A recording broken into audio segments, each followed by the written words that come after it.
ఇప్పుడున్న పిల్లలకి మీరు ఏదైనా ప్రికాషన్స్ చెప్తారా మ్యామ్? అంటే ఇలాంటి ప్రాబ్లమ్స్ రాకుండా ఉండడానికి.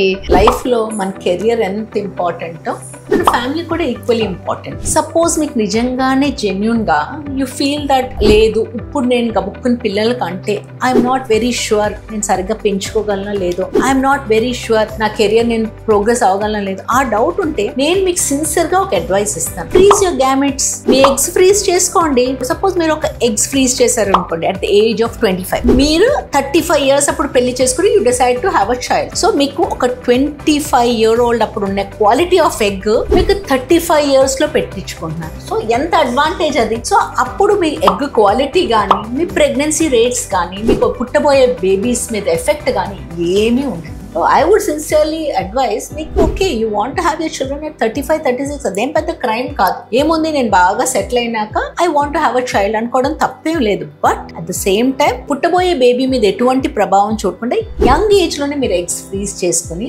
అప్పుడు మీరు ప్రెగ్నెన్సీ తెచ్చుకోండి.